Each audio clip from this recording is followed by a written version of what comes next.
Ladies and gentlemen, the President of the United States and Dr. Jill Biden, accompanied by the 44th President of the United States, Barack Obama, and Mrs. Michelle Obama.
Mr. President, Dr. Biden, President Obama, Mrs. Obama, ladies and gentlemen, welcome to this ceremony.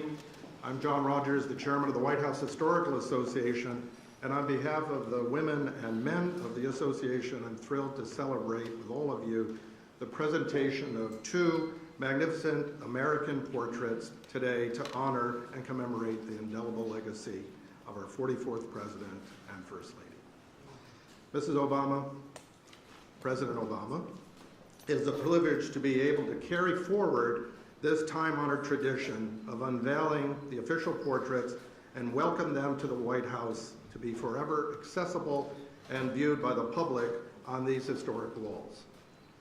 Since its founding in 1961 by First Lady Jacqueline Kennedy, the White House Historical Association has been of service and our privilege to be able to acquire official portraits of those who previously were missing from the White House collection and to commission all of the portraits on record of each president and first lady since our founding. Surviving the modern era of photography and film and technology, few mediums can transport us with such immediacy and intimacy than the American portrait, capturing at once the power, the restraint, the courage, and the beauty of the human spirit. The portraits of our first family stand apart, each a painstaking exploration of a singular person, a human life conveyed in still, otherwise ever in motion and fulfilling the obligations to their oath.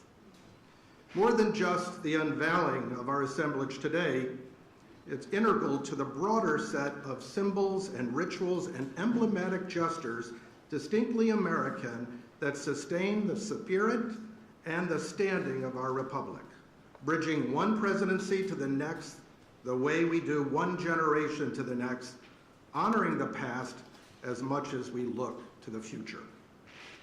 As we become more culturally and demographically diverse with ideas that are both molten and disparate pertaining to the future of our nation, our work to ensure the promise of what President Obama once called the unlikely story that is America. It's never been more intertwined with preserving what has been symbolically and foundationally at the heart of our storied resilience as a nation. And in this way, today is a reminder that America is governed not by a disconnected series of presidents, but rather by the enduring presidency.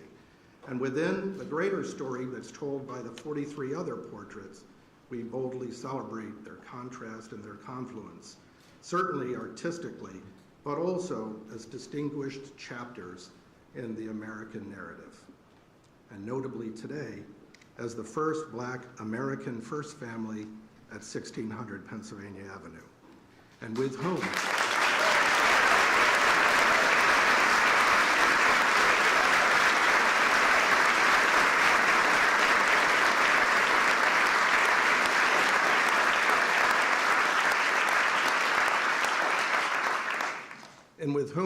we shared the joy of watching your wonderful daughters grow up here and come of age. Mrs. Obama, we thank you for your advocacy on behalf of this House and for making it possible for visitors to take pictures of these magnificent portraits among the other historic artifacts throughout the White House. I had the personal privilege of being with you and your mom when we inducted your inaugural gown into the Smithsonian collection. And may I say that the beauty of that white chiffon gown is only exceeded by the woman who wore it. And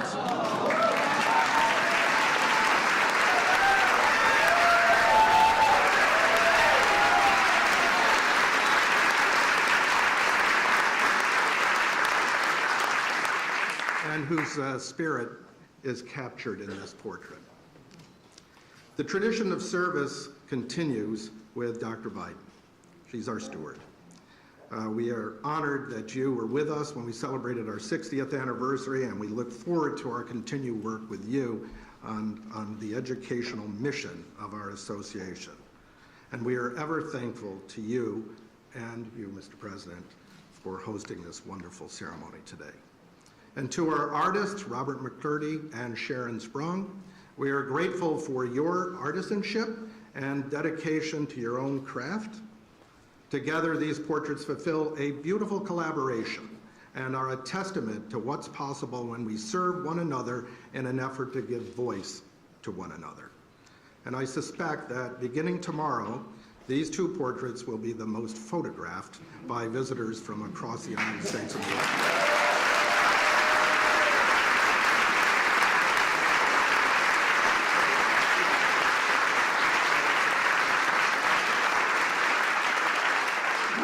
And it's now my pleasure to introduce an admirer of great institutions and national treasures, the President of the United States of America.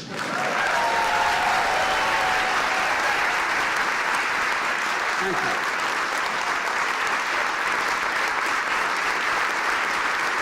Thank you, thank you, thank you. Thank you.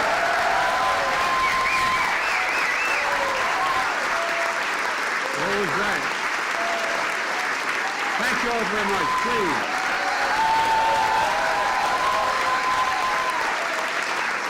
Thank you, thank you, thank you. Please. Thank you, John Rogers, and the White House Historical Society. Barack and Michelle, welcome home. Welcome home. Jill and I and Kamala and Doug are honored to host you and so many friends who have been part of this incredible journey. It includes members of your cabinet and staff, some of whom were foolish enough to come work with me. And there's someone else that I'd like to acknowledge tonight, Mrs. Robinson. This is your house as well.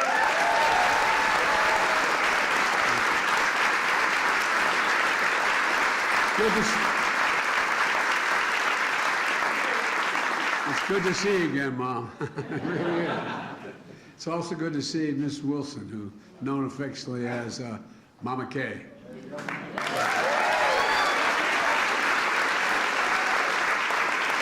One of your best friends, and Malia and Sasha's godmother. And as they say in Southern Delaware, you've done good, kid. And President Kennedy once observed that every president must endure the gap between what he would like and what is possible. He was right. The history books are full of stories about presidents trying to bridge that gap. Stories that include the burdens of the office, the difficult decisions, how the work is always serious and often solemn. And all of that's true, but so is this. With Barack as our president, we got up every day and went to work full of hope, for real, full of purpose, and excited about the possibility before us.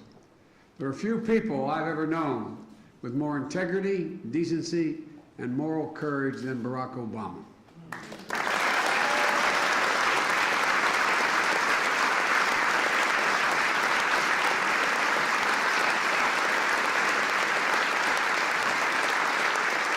Mr. President, nothing could have prepared me better or more to become President of the United States than be at your side for 8 years. And I mean that from the bottom of my heart. You know, no matter what the issue was, no matter how difficult, no matter what it was about, doing it, you never did it with just the easy way, what the easy way out was. It was never about doing it that way. It was always about doing what was right, literally. You know, just go down the list of historic presidencies. He never gave up on the simple truth that health care was a right for all Americans. When so many were telling him, including me at one point, take the compromise, take a compromise. We weren't sure we could get anything done on ACA. Think about the compromise. You refused. You went big. And now the Affordable Care Act is there permanently, and it's even being improved on.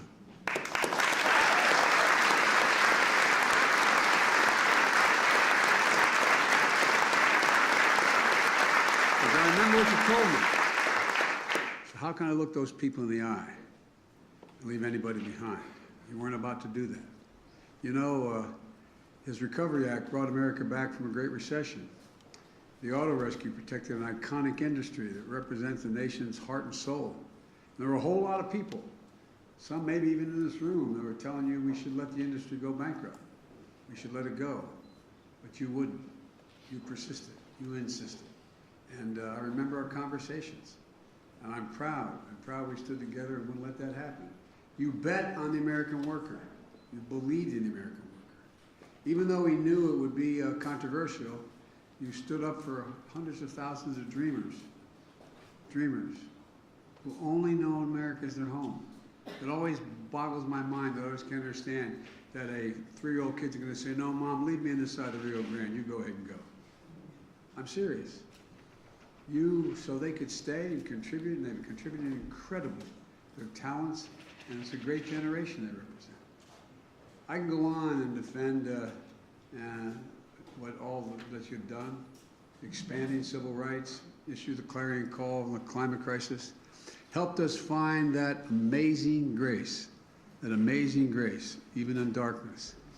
In countless hours, over countless meetings, under intense pressure, we always knew Barack Obama.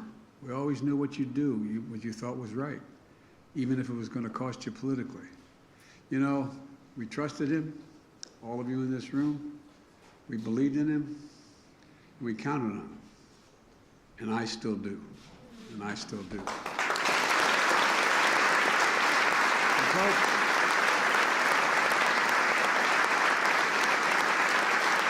President, that's why the country elected you twice. That's why you'll be considered one of the most consequential presidents in our history, along with one of the most consequential first ladies. You know, Michelle, he knows, we all know, he couldn't have done it without you.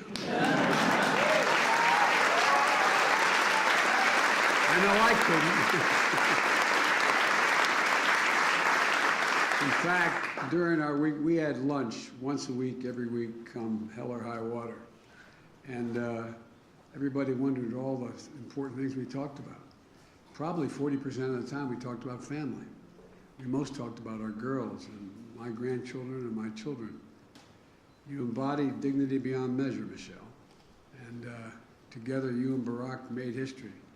You both generated hope for millions of people who were left behind for so long. And it matters. You both did it with such grace and such class. You know, you dreamed big and secured lasting wins for the American people, helping lift their burden with the blessing of hope. It was so underestimated, the notion of just having hope. This is a gift of the Obama presidency to the country and to history. It's a gift I felt personally. And as we used to say in the Senate, Mr. President, excuse the point of personal privilege, you were always there. I remember how you were with me when our son was passing. And I remember the eulogy you gave in his behalf. You'll never fully understand just how much it meant to Jill and me and the entire family. I always remember that night we accepted the nomination in Denver. My granddaughter Finnegan, who's a great friend of your daughter's, came up to the room, our room, and said, "Pop, can we move the beds out of my room?" And I said, "Why do you want to move the beds out of your room?" He said, "Well, so her two sisters and Malia and Sasha, we could all get sleeping bags and lie on the floor and sleep together and watch the convention on the floor." That image of them all together will stay with me forever. And I think it melded our families in ways that it's hard for other people to understand. For 8 years, we grew to be a family for each other and through our highs and our lows. Family from different backgrounds, brought together by a shared value set. And all the things that the families have done together, I imagine there may have been other relationships like this, the president and vice president, but I can't think, none comes to mind. Jill and I have been waiting to host events at the White House for a long time, coming out of the pandemic. And it's fitting that we can do that now by unveiling the portraits of two dear friends and two great Americans who are still held very tightly in the hearts of the American people. Portraits that are going to hang on the walls of this sacred place, the People's House, forever. And a reminder of all here and now for those to come to power that hope and change matters. Barack and Michelle, it's my honor to invite you both to the stage for the unveiling of your official portraits. Come on.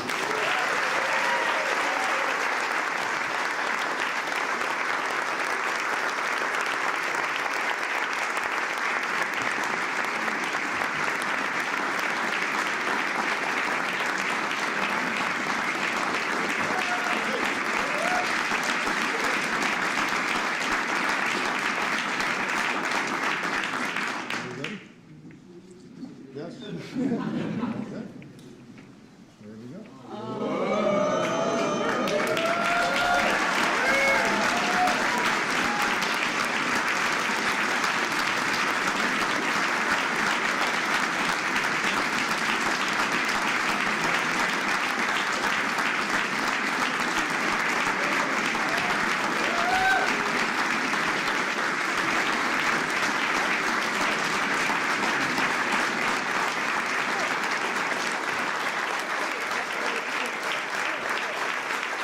Thank you so much. Thank you, everybody. Thank you.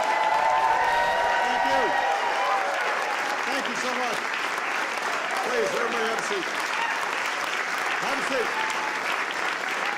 Thank you. Thank you. Thank you. Sit down, everybody. Thank you very much. It is great to be back. President and Dr. Biden, Vice President Harris, and Second Gentleman Emhoff, thank you so much for your hospitality. Thanks for letting us invite a few friends to the White House. We will try not to tear up the place.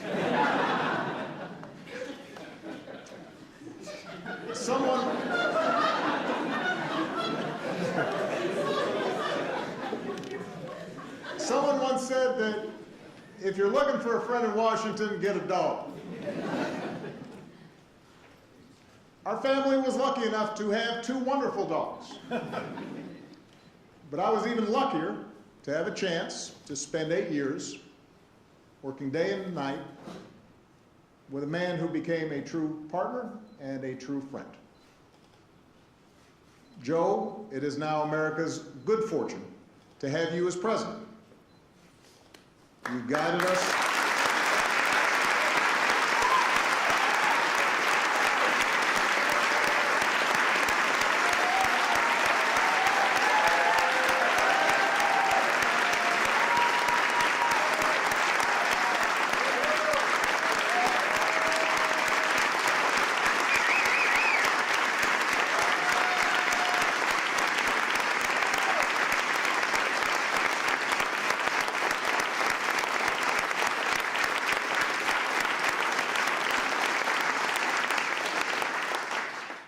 You have guided us through some perilous times.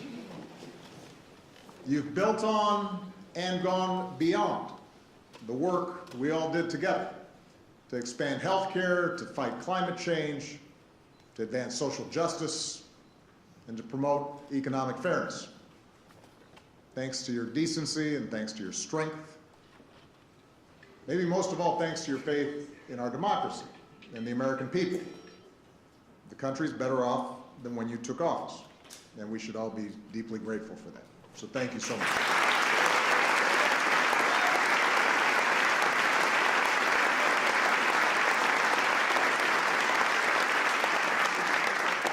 To all the former Obama-Biden staffers who are here in person, some of you are watching at home, thank you for being a part of this. When people ask me what I miss most about the White House years, it is not Air Force One that I talk about, although I miss Air Force One.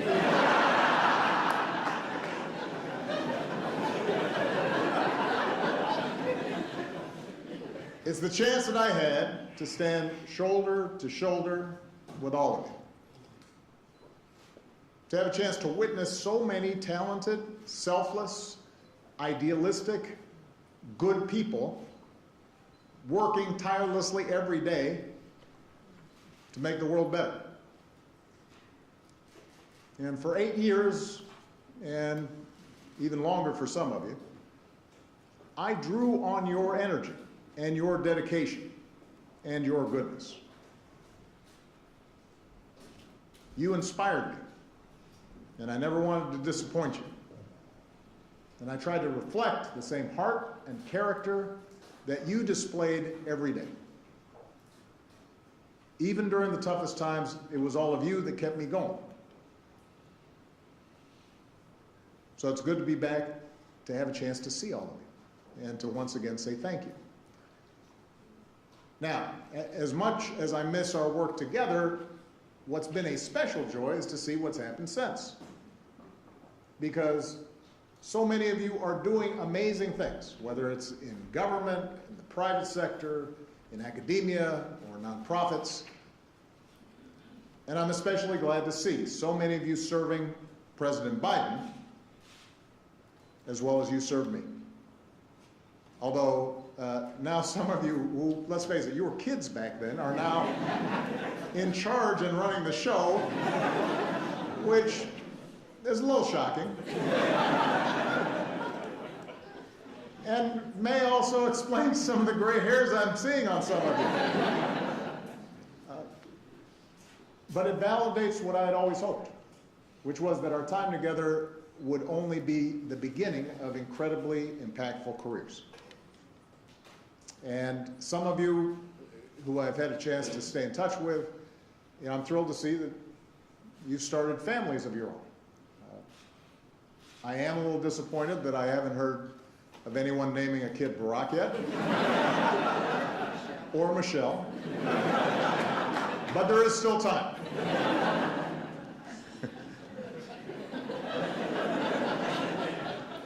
Finally, I want to say a special thanks to the White House staff. We had a chance to see them all beforehand.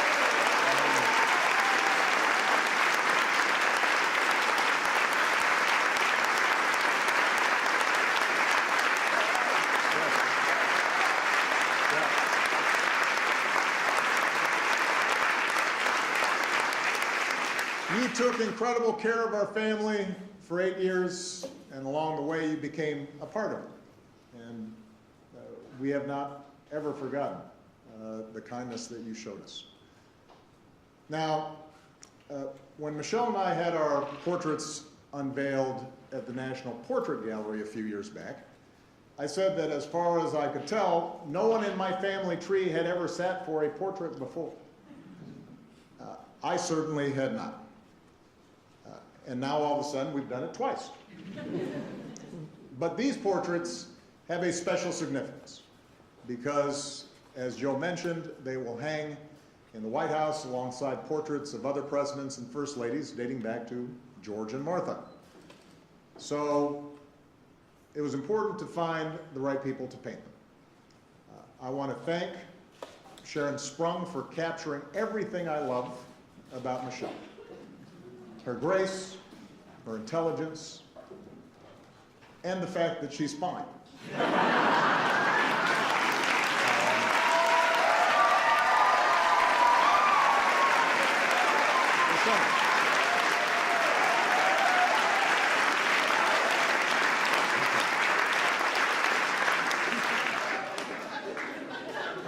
She is.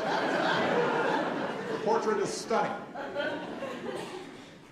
And I want to thank Robert McCurdy for taking on a much more difficult subject and doing a fantastic job with mine.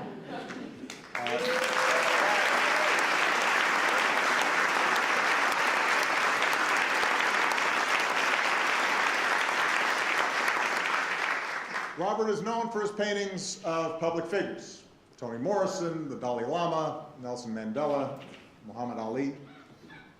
But what I love about Robert's work is that he paints people exactly the way they are, for better or worse.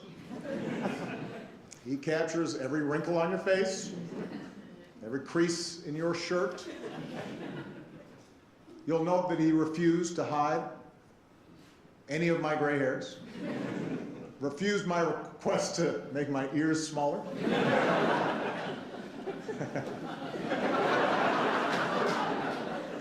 He also talked me out of wearing a tan suit, by the way.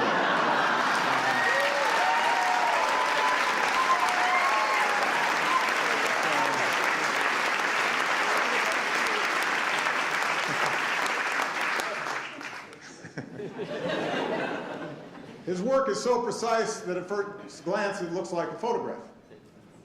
And Robert also paints his subjects looking straight ahead. So it feels like you're face to face, forming a connection. And that appealed to me, in part because presidents so often get airbrushed, even take on a mythical status, especially after you've gone, and people forget all the stuff they didn't like about you.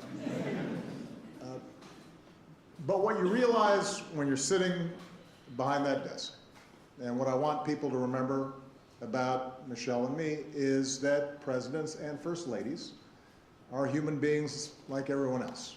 We have our gifts, we have our flaws. You've all experienced mine. We have good days and bad days. We feel the same joy and sadness, frustration and hope. And while it takes a certain amount of self-confidence to be president, there are nights where we lie awake, wondering if this or that decision was the right one. I've always described the presidency as a relay race. You take the baton from someone, you run your leg as hard and as well as you can, and then you hand it off to someone else, knowing that your work will be incomplete. The portraits hanging in the White House chronicle the runners in that race. Each of us tasked with trying to bring the country we love closer to its highest aspirations. And when future generations walk these halls and look up at these portraits, I hope they get a better, honest sense of who Michelle and I were. And I hope they leave with a deeper understanding that if we could make it here, maybe they can too. They can do remarkable things too. Now, it is my pleasure to introduce someone who needs no introduction. Michelle was the best thing about living in the White House, and let me tell you, the pastry chefs here deliver delicious pies on request. So that is saying something.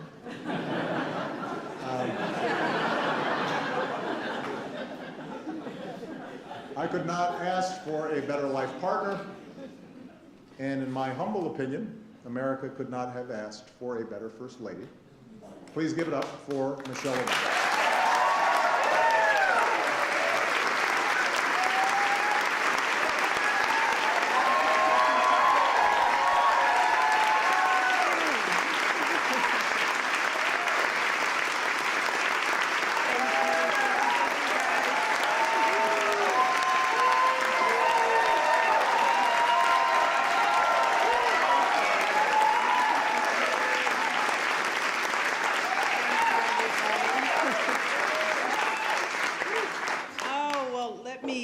Thank my husband, first of all, for such spicy remarks.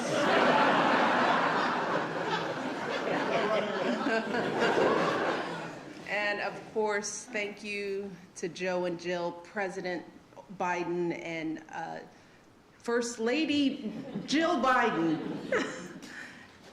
Thank you for inviting us back. This means so much to us. We were saying at lunch that the girls have lived in this house longer than they've lived anywhere. And so this, as odd of a home as this can be, as wonderful as it can be, it is a special place because we raised our girls here. And it means so much to come back to friends and to be able to spend time talking about our girls. And so I am grateful to both of you for the work that you're doing, the love that you're showing us, our staff, and the work that you're doing for this country. Thank you so much.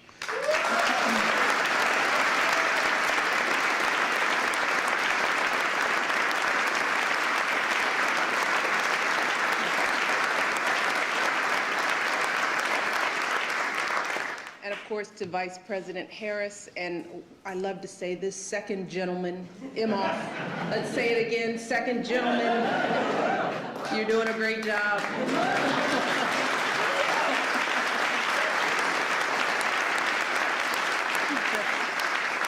Thank you for joining us today. And I can't go any further without, of course, acknowledging all of the amazing staff, friends. You're more than staff, you're friends, you're family to us, particularly the people who've been part of my team over the years. I don't have time to name everyone, thank goodness. But you all know who you are, from the campaign to the White House to today. I would not be who I am without your passion and your faith and all the love that you poured into everything that we accomplished together. And it was amazing, historic. What did Sam Cass used to say? Unprecedented.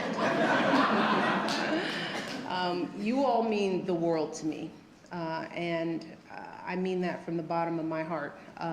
So thank you. Proud of you, proud of the work that you've done, proud of what you're doing. I also want to take the time to recognize the resident staff. As Barack said, you guys made this a home. We snatched up a few of you all and took you with us. But for those of you who we couldn't bring, we miss you so much. We miss you so much. The best part about this house was you all. So it's so good to see you, and you all look good, so good. I'd also like to recognize Stuart McLaurin, of course, John Rogers. It's been amazing working with you all over the years. I have to recognize Bill Allman, who has been fabulous to work with over the years.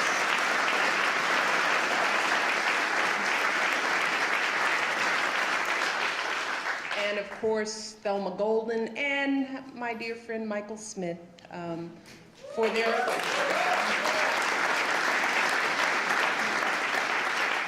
We are where we are because of their comprehensive and rigorous work to identify these incredible artists. And That brings me to our artist, of course, Robert McCurdy, who, you did a good job. You did a good job. But I got to spend a lot of time with Sharon Sprung. And Sharon now joins a small but mighty group of women who've painted an official portrait here at the White House.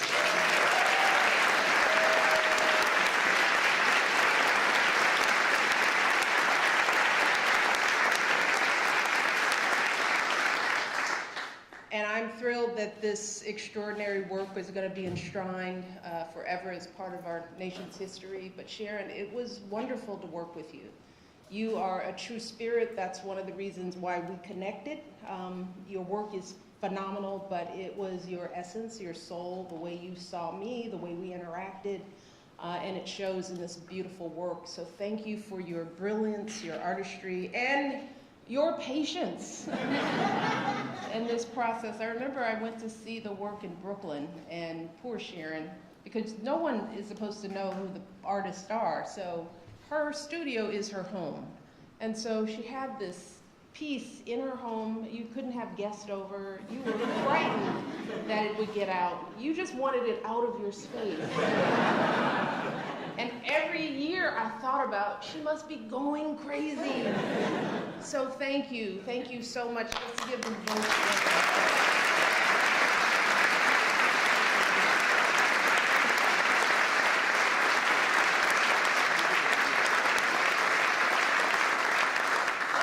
Believe it or not, it is still a bit odd for me to stand in this historic space, see this big, beautiful painting staring back at me. Growing up on Euclid Avenue, Mommy, I never could have imagined that any of this would be part of my story. But even if it's all still a bit awkward for me, I do recognize why moments like these are important. Why all of this is absolutely necessary. Traditions like this matter, not just for those of us who hold these positions, but for everyone participating in and watching our democracy. You see, the people, they make their voices heard with their vote. We hold an inauguration to ensure a peaceful transition of power. Those of us lucky enough to serve, work, as Barack said, as hard as we can for as long as we can, as long as the people choose to keep us here. And once our time is up, we move on. And all that remains in this hallowed place are our good efforts and these portraits. Portraits that connect our history to the present day. Portraits that hang here as history continues to be made. So for me, this day is not just about what has happened, it's also about what could happen. Because a girl like me, she was never supposed to be up there next to Jacqueline Kennedy and Dolly Madison. She was never supposed to live in this house, and she definitely wasn't supposed to serve as First Lady. Love you, Michelle.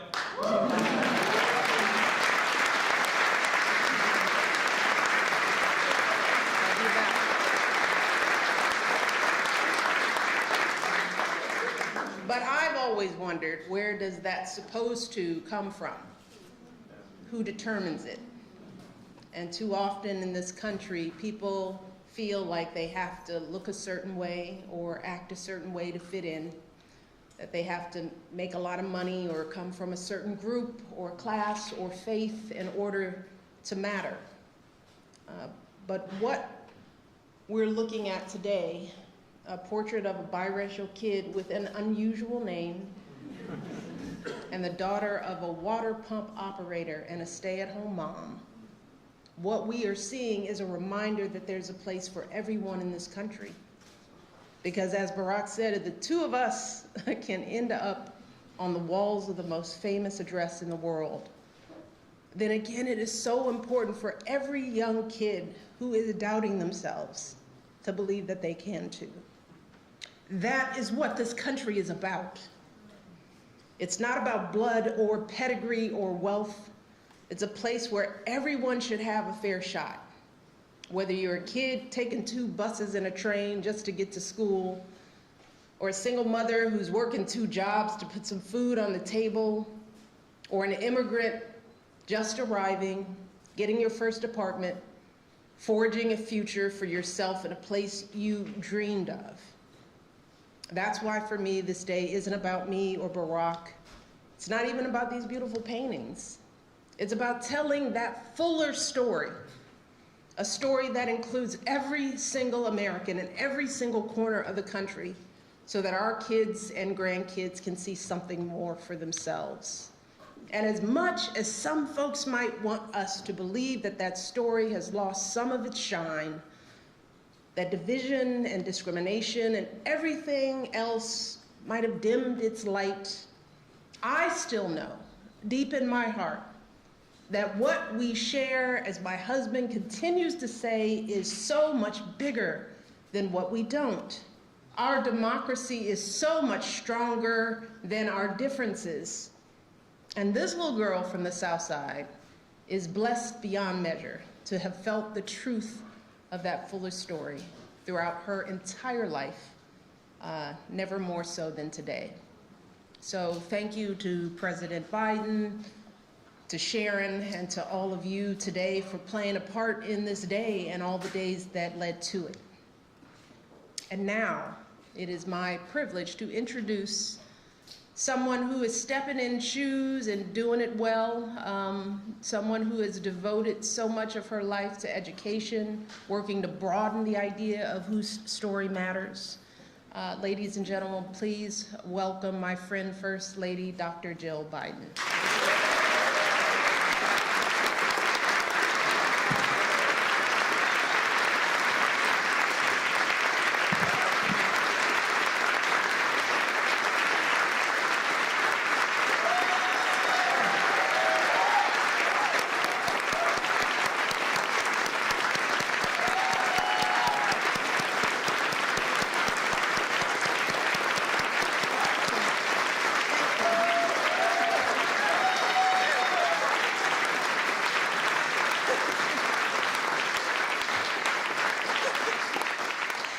Joe, honestly, everybody stood with Joe.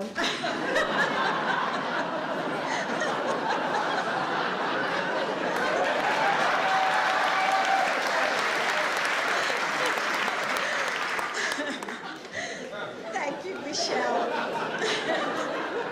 for a friendship I treasure. 14 years ago, Michelle, on a cold night in November, a sea of people gathered in Grant Park to be a part of history. There was laughter and music and dancing.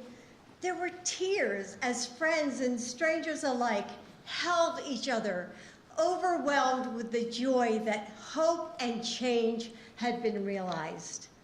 The crowd roared, radiating the sense that anything we could dream was within our reach. But at the heart of that enormous moment was a family. 2 little girls who would grow up exploring the secret halls and hideaways of the White House. A mom who would bring her whole heart to serving the American people as First Lady, while still guiding and protecting her family with a ferocious devotion. A grandmother who would do absolutely anything for the family she loves, and even move to Washington, D.C. And a father who showed the world the meaning of yes, we can.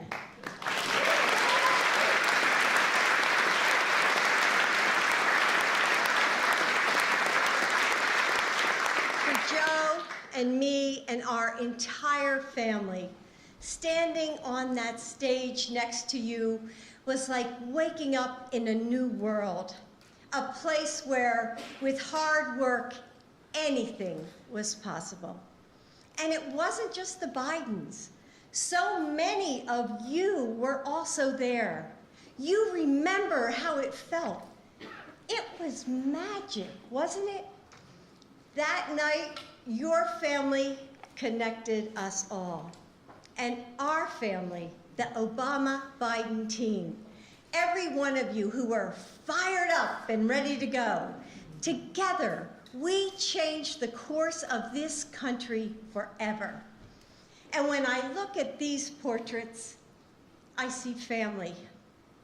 Your family, the family we all built, and the families across America that we served together. I see love, joy, and fellowship, and we are honored to hang them today and share them with the world. So thank you for being with us. And now please join us in the State Dining Room for a reception. Thank you for being here. Ladies and gentlemen, please remain in your seats while the President and Dr. Biden, President and Mrs. Obama, and the Vice President and Second Gentleman depart.